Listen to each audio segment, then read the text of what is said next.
a Belgian Malinois. What was do you remember your first reaction? Probably like, okay, let's think of it. I remember. It wasn't an ego purchase at all. No. I remember it vividly. You were like, oh, okay. We should have her come in early. Well, it was mostly a conversation about it's a working breed Yes. that needs to have a job. Yes. Right? This is not a dog that you can say, hey, just play with the kids and everything.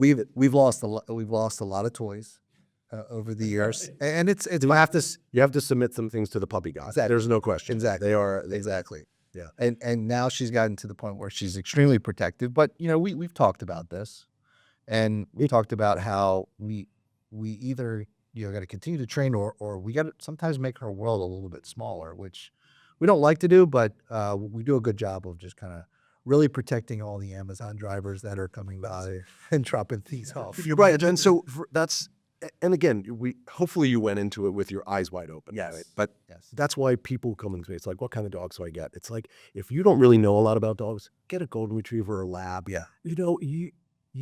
The lab left on his own is going to be an awesome dog. Right. A Belgian Malinois left on its own is not going to be a good pet. Yeah. Right? And so you have to go ahead and be on that dog constantly. It's short leash and metaphorically. Yeah. It's crazy because I know we're talking about Dottie, the Queen of Diamonds. That's how we named her. But my wife, gets aggravated with the dog every once in a while. But it is her dog, no matter what. Like, I mean, as much as I want, Dottie to be like, I'm probably the alpha there with that disciplinarian for the dog, but she follows Megan everywhere. And I suspect it's probably a little bit about a protection thing too. 100%. Like she's like, when she's with me, she's not barking at anyone, but if anyone's approaching Megan and Megan has Dottie on the leash, she's hair stands up. Right. Yeah. You just have to be on it. You have to know the situation. Look, my dog's had some issues. I got 2 pit bulls that I rescued, and while they sleep in bed under the covers, the whole 9 yards, it's like Amazon. It's like, is he inside? Someone's Amazon. Actually, get him inside. The Watson family on the other end of the spectrum. You have a Wheaton Terrier, which hadn't met a single soul it doesn't love. Doesn't love. Yep. Right. And would go home with. Oh, absolutely. Absolutely. So, kind of talking about that, do certain breeds have certain ego, where do you see? So that's, so the terrier group, Yep. the herding group, Yep. the working group, the sporting group, is they just had the Purina show this last week. Right. And I don't even know half the dogs by now. I'm like, what? I've never seen that dog. But so terriers are, they want to rat. They want to do things. They are independent. And by the way, I'm talking surely, generalities. Yeah, for sure. Stereotyping them, shall I say. But yeah, there's the terrier groups and all that. The sporting groups, the labs, the Vizslas, which is, which I've had Vizslas, and German short-haired pointers and all those. They just want to be with, they just want to be with you. Yeah. And yes, in the terrier group, the Wheaton Terrier is freaking awesome, right? I mean, it's just that is It wants to be, and it wants to touch you. Right. Yes. Right. And now the big thing is all the doodles, right? And by the way, they're freaking adorable. I mean, I love, people are like, oh, can you believe it? I'm like, they're pretty cute. I don't know if you've been to our website or our Facebook thing with all the dogs. I'm like, God, they're cute. Yeah. No. I love it. I mean, again, whatever works in your family. And I think you just have to know your family and know your situation. Like, if you're all working all the time, right, and you say, I want a Belgian Malinois, I'm like, be careful what you're, I don't know if, I know you love your dog and all that stuff. I get it. Yeah. But if you had to do it all over again, would you get a Belgian Malinois? Let's reverse that, right? That's a good question. I think knowing what we know now, we would just do things differently. We would have done things very differently. We would have been much more proactive with our training. Yep. And I think I tried to tell him that for you. Yeah, you did. A few extra sofas. Exposing Dottie to more stuff earlier. Yeah. But yeah, my children are like they and thankfully for a Belgian, like, she's phenomenal with our kids, and she knows she's part of the pack. And so she's just very protective. As long as she knows her place in the pack, I She think does. you're in a good Yeah. And that's she's good with that. Yeah. Last question and more around kind of leadership, the culture you've created at Mount Carmel. What would you say? How do you keep your team aligned? Is the Okay. culture. HR is by far the hardest thing. Yeah. Right. And so it's a constant. Back when I first started, I have to admit, I didn't work on the business. I worked in the business. Yes. You guys have heard of the E-Myth? Yes. E-Myth revisited. Yeah. Yeah. I read that early on. Yep. And not that I've done all of that. Yeah. I've done none of it. But it's one of those that I know that my strength is the technician, right? That's who I am. I am not the guy, I don't want to be the manager. Just the visionary. I am vision. Yeah, I think you're a visionary. yeah, I am a vision. No, But you don't want to manage. but I don't want to manage. Yeah. I don't want to be in the everyday, in the trenches. And so it is hard. It is difficult to do because we lose our way. There's always somebody who's looking to try and stir the pot and to bring them back in. So we have meetings on a monthly basis, right? We probably don't touch base with each of our employees as routinely as we should because we get busy and that's hard, right? And it's also sometimes not always an easy conversation to have, No. right? And so how do we line it? I mean, we have standard operating procedures that we always are looking to say, is it right? Or, is this still relevant? Does it work? Does it not work? Should we change this? Because by the way, technology changes constantly. Everything is constant. And so, and we really, someone told me this, actually, my lawyer said the most important thing in your business is the biggest asset in your business is the people who walk into your office every morning and leave every night. Yeah. Absolutely. If without them, You don't exist. I don't exist, No. right? And so I have 40 people who work for me, and so I know one of the things you did give me a list of Fed questions that might ask, and one of them was hot or not or buy or sell is bonuses, right? And we're big into bonuses, right? When I heard, and things just pop into my head. I'm driving to work 2 and change years ago. And when Amazon said, we're paying all of our people $15 an hour, right? That's minimum wage wasn't that, right? We're paying all of our people $15 an hour. And we had a couple people who weren't. And I went into my office, my hospital manager, and I'm like, we need to change everybody's salaries. And I'm like, and that meant, by the way, I have to raise. That is that's a visionary right there. Yeah. Not thinking through the numbers yet. You're just like, no, we're going. Right. We need to, because you're only as good as the people working for you. And 100%. if you have people that are working for you that don't care and don't value their job and value what they do, then, my receptionists are my most important. Who's the most important person? The first person. Because if she, I've left doctors because of that. I left places like, why would I come here? Right. I'm just being abused in the front. Director of first impressions. That's what they are. Right. I've never thought that. Yeah. That's exactly what they are. Yeah. On the phone, like, how can I help you? Yeah. Right. When they get on the phone. Yeah.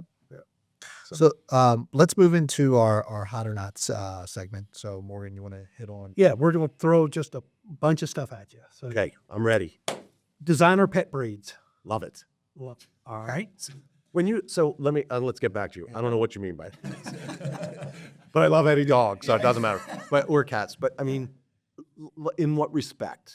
Well, are you seeing a trend more toward these kind of niche designer pet breeds, or is it more everybody gets a lab or a collie or a? Well, again, as we talked before, the Bernedoodles, Yeah. Golden Doodles, Yeah. the Cockapoos, all those things that are hybrids. It's so funny. I had 20 years ago. We used to call these mutts. Yes. And now they're Allergenic dogs. So like for us, both our boys are allergic, so that's why we end up with the Wheaton because they're so hairy. So we don't really know why Yeah. that we have allergies. A lot of it, they think it's the saliva. So that doesn't always hold true. Yeah. But I hope you get lucky and don't have someone who's allergic. But I think they're all like all these little things. I mean, I look at them and go, it's because we're the ones who decided back whenever to make the Labrador or do whatever. And so why are they any more special than a mutt, right? I would never get another. I don't think, my wife argues with me, I don't know if I would ever get a purebred dog. I would always get a rescue or something like that. Yeah. Yeah. Alright. Okay. This is a pretty simple one because it kind of relates to our business. Pet insurance, not or not. Yeah, that's a really good question. So they're not in business. So pet insurance Yeah. is they're there to make money, right? So ultimately, if you had 20 dogs and we're paying all this money, you're going to lose, right? If you have one dog, and you financially can do that when you have to get a major surgery, an ACL surgery or CCL, which is what they call it, but a knee surgery or something, you're glad you had it, right? It does make, when an animal gets sick, it does make decisions a little easier for the owners. That makes right? sense. So Great point. right? So they can come along and say, you know what, I have insurance. I need to hear insurance. This is the reason I have it. But I'm sure there are plenty of people who ultimately have not used any of that, right? Right? And it's not cheap because remember, because they're actuaries who do all of that stuff, Oh, yeah. right? And so now that if you're going to a specialist who it's now $5,000 or $10,000 for that, and they're going to cover that, well, guess what? Your premium's not the $120 it used to be. It's $250. Yeah, because the people who buy it, the actuaries know they have a much higher chance of, cataract surgery for their animal and For whatever. instance, right, exactly. And so if they're going to cover that, then if we didn't do cataracts, but now you do, and it's $3,000 for a cataract surgery, then they have to pay that out. Now, a lot of them also only pay a certain amount. So there's lots of different ones. Sure. And that's changing radically, constantly. Yeah. So hot, yeah, if it works for you. Okay. How about raw food diets for pets? So the AVMA is against raw food diet. So Okay. and I don't have a problem with it, but there's caveats to it. So the problem with raw food, truly raw food, like you're making it yourself, Right. is you're old enough. You might not be old enough, but to know that when your mom was making hamburgers back in the day, you could eat the raw hamburger. Yeah. I would never eat raw hamburgers. So the way food is processed in America, the reason the AVMA is against it is because of E. coli, salmonella, and the way it's processed. And by the way, that means your dog. So you have to treat that like you have to clean the bowls, just like you're like raw food. Their poop, right? And that dog who sleeps in bed and his butt's right in your face or something like that. So if you're immunocompromised or anything, that's where the AVMA says, no, let's not really call that, because again, it's the way it's sell. If you come along, you have an organic butcher or you have something like that, you know where it's coming from, or they're made in their ultra pasture. So I'm not against it. If you have something that's pasteurized, so just go to John Brown's.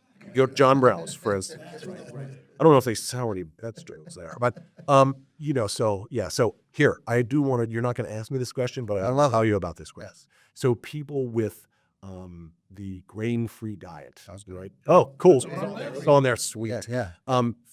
Grain-free. I don't know where it started. Yeah. It came from the gluten. I'm assuming it came from gluten-free. Like you need to be gluten-free to be healthy. It's like, well, if you have celiac disease, you need it, right? Or if you really are having an issue, everybody does not need to be grain-free. I mean, needs to be gluten-free.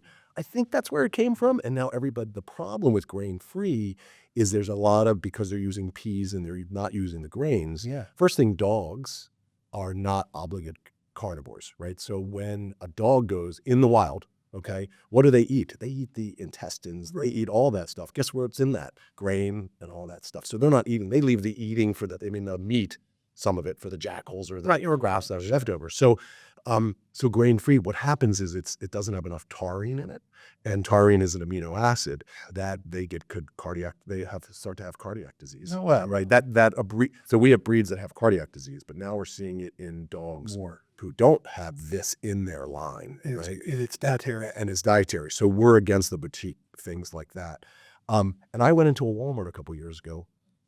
Just, I get food from the animal hospital, but I went in and everything in that whole section of Walmart was all grain-free. Like I couldn't find something that wasn't. Yeah. I'm like, this is where we're going. And it's people's, it's feeding the zeitgeist of, you got to be grain-free. You got to do all this, it's like, no. It's the marketing that's behind it too. It's like, if I put on that bottle of water, hey, fat-free water, I bet you I could sell that water bottle. $1 million. Or I don't know why I'm sure they have creatine water. They should,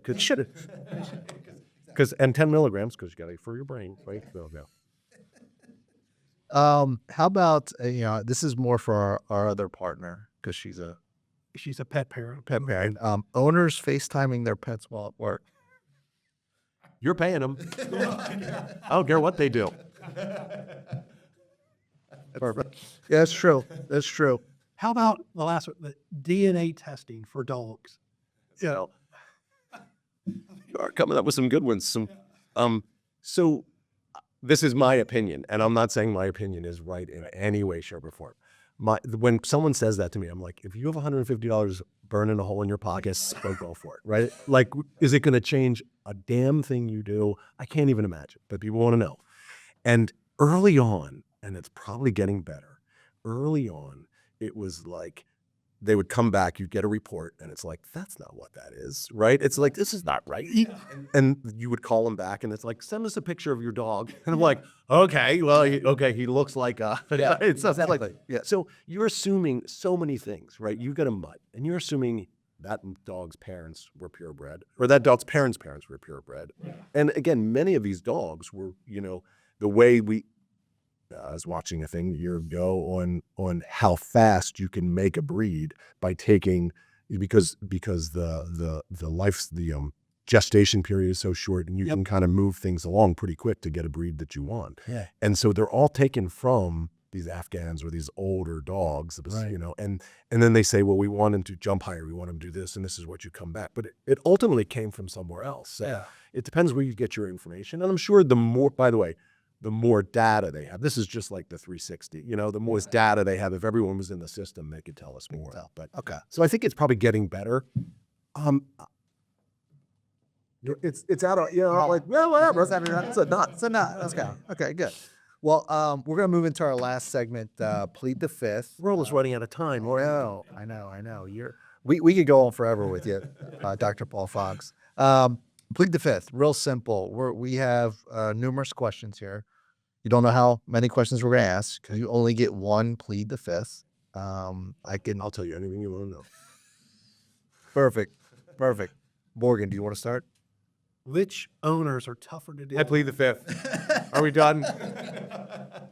You only get one, bud. with? Dog owners and cat owners. Say that. Repeat the question. Which owners are tougher to deal with? Dog owners or cat owners in general? I would say, I don't think any of them. I mean, I know not a problem. I mean, so we have some crazy everything. We some people who it's like, okay, right? And then but most, if I had to just put a bucket, with the and I even play with some of the people that I have, the crazy cat lady, right? Yeah. So do we have a couple of those? And by the way, they're lovely, lovely people. And I don't mean that, but I have particular dog people who particular things. It's like, I want this, and this is what I want. I'm like, okay, and we have conversations back and forth. Like, I'll be glad to do that, but Yeah. Have you ever pretended to not be available because of a certain client, maybe with the last name Duffy? Oh yes.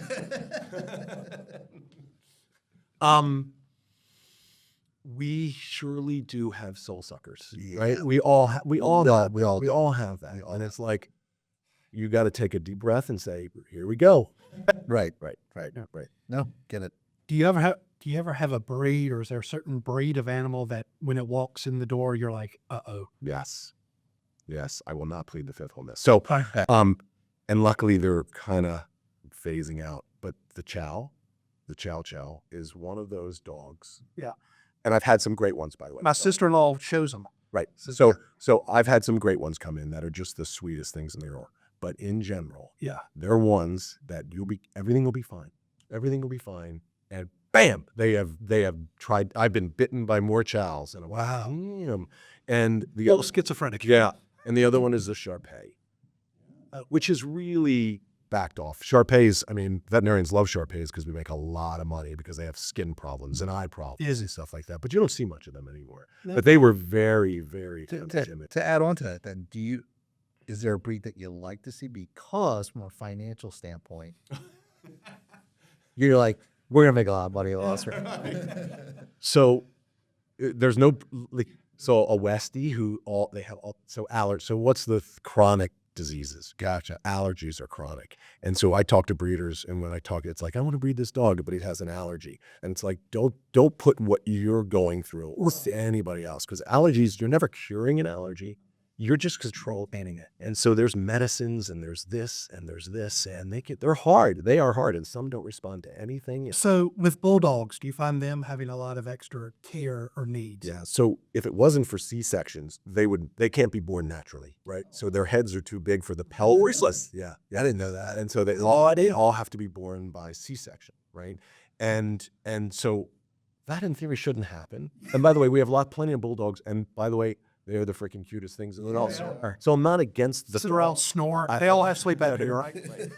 But because there's a dog like that is called brachiocephalic, meaning their heads are like shorter, right? And everything's still in there, but everything's been rotated around because their head, instead of having this long nose, they have this short nose. And so they have trouble breathing. A lot of vertebral problems or spinal problems and stuff like that. So it's a hard, but people go into it knowing it, right? Hopefully, again, just like the Belgian, you go into it with your eyes wide open. And anesthesia-wise, they have very small tracheas and stuff like that. So whenever you're anesthetizing, it's like, okay, let's make sure that things can still go wrong, right? So it's lovely, lovely breed. They're they're funny. They're good-natured dogs, but they're a hard breed. Yeah. What percentage of owners dramatically overestimate their pet's behavior? I'm confused by the question. So like saying that they don't have a problem and they do? Yeah. So 100. yeah. I was gonna say out of 10 clients that come in, patients that come 100. And again, it's just like it's no different than your kids, right? Like if I say your kid is ugly, How about this? Have you ever had a vet bring their pet into you? No, yeah, I have plenty. Yeah. Okay. Yeah. Okay. That's unique. I feel Well, most of them are so I have a couple who work per diem for places. I have a couple of specialists who come in, do that, that they're a neurologist of mine comes, friend comes in and does all that. And we have real conversations, etc. Most vet, so I'm fully aware my dogs are jackwads, right? And I know it. My kids are jackwads too, but it's one of those things that most people kind of get it. What's so funny is when we talk about behavior issues or dogs. So the biggest thing is most dogs are overweight. Yeah. And what we think is normal in the United States for a dog is really an overweight. What most people think is. Yeah. So people come in, it's like, I said, your dog could lose some weight. It's like, yeah, my husband. Or it was the husband. It's like, yeah, my wife. I've never had bullfish. That's the most common thing. It's like, I wish they were here. But It's so true. Well, you probably, again, in the same thing, if you're meeting with the husband, it's like, my wife won't stop spending money. Or if the wife comes in, it's like, my husband, he just wants to buy that thing, right? So it's always somebody else's fault. Have you ever had to recommend a treatment for an animal that was more than what you probably thought it needed to be simply because the owner wouldn't take the simple answer? Like, they wanted to be more dramatic or more. Oh, well, people come in with nothing. Yes. People do come in with nothing and saying, hey, he's doing this, or it's a little pimple or something like that, which I love because it's like, we're not having a problem. And I always want to not have a problem. I'm bragging about what Megan made me bring Dottie. And I think I saw one. I don't think I saw you. But we came in. And Megan's like, there's something, like just some bumps, like right here, or just. Okay. I think I know where this is going. Like you guys. My wife did the same thing. I was like, it's her nipples. She goes, no, there's something, it's maybe an embedded tick, or I'm like. And I've had it, but again, I've been doing this long enough and I've had it go both ways. It's like, I don't think it's anything. I'm like, no, this is something. We should really take care of this, right? So so the answer is, when people ask me what's the hardest thing about my job, and of course everybody thinks it's euthanizing pests, right? And it sucks, there's no question. But we go into it knowing full well, like Dottie's going to pass, hopefully before anybody in your family passes. You probably lose this dog. And you knew, when you bought this dog as a puppy, you knew that it was high in your list, but you knew that it was going to happen. And you know what? You're going to go ahead and do it again, because it's better to have loved and lost than to have never loved at all. So it happens. And so that's, I would say at least in our hospital, I don't work in a shelter, where most of the time it's the right thing to do. Yeah. Right. Because they're not comfortable. Somebody's not comfortable. There's some stuff going on. we're actually offering peace Yeah. for them. Yeah. The hardest truly is having a case where somebody really wants it and you can't figure it out, because sometimes there is none. I mean, in human medicine, they hundreds of thousands of dollars tests and still never figure out what it is. And that's really frustrating, because people are spending they're spending time, they're spending money, they're spending all of these things looking for an answer. And I don't always have the answer. Yeah. Right. And so, or I'm spending, it's like, well, like I always tell people, what's the best test to run? The last test, because it gave you the answer. Right. And so sometimes you have to go through all of this stuff. And it's like, I've spent $500, I spent $1,000 and you still haven't given me an answer. I'm like, I know. Yeah. Yeah. It's hard. It's hard. Well, you passed. You Yeah. went through plead the fifth. Not a That was it? I thought you said there were numerous questions. Well, you don't know which questions were here. So I said see where it there's numerous questions. But I want to thank you for being on our podcast. Pleasure was fine. This was a lot of fun. Also, we had a great time. If he ever doesn't show up, I'm all in. You can fill it. I'm all in. You're I'm all in. Yeah, it's perfect. I'm getting fired. I'm just thinking I could do better. Way better. The good news, I don't set a high bar. Where can our listener that was that out there, Where's my mom gonna? where can you find Mount Carmel? So we're at 16904 York Road. Okay. In Harold. String Dickies or Ed's. Ed's Garage, right? Who I frequent more than I would like to. I don't know who makes more money off of Ed and I. I mean, I'm sorry, Dickie. Yeah, you're right there with the Watson family. Yeah. And we're just truly almost on the corner, just again across from Ed's Garage, across just south of the funeral home, so Yeah. our numbers again for the three people. Yeah. 410-343-0200 at MCAH online, which is Mount Carmel Animal Hospital. Perfect. And look, we're always I have people who call I have people who come from, trust me, far away, Bethesda. Yeah. I have a couple people who come from Virginia. I can see why of that. Yeah. Yeah. Just because they were, and it's like, hey, can I keep coming up? And like always, and I have no problems people calling me up, and I don't. It's one of my office managers, and people tell me you can charge me, and it's like I'm not charging it. It's like we're not like a lawyer or and which I understand why they do it. A lawyer or an accountant, where it's like, Yeah. that's ours I charge by the hour. So no, let's have a conversation. Let's figure some things out. Awesome. Well, again, thanks for being on, folks. That's all we have for today. See you soon. Thank you. Take care. Thank you, sir.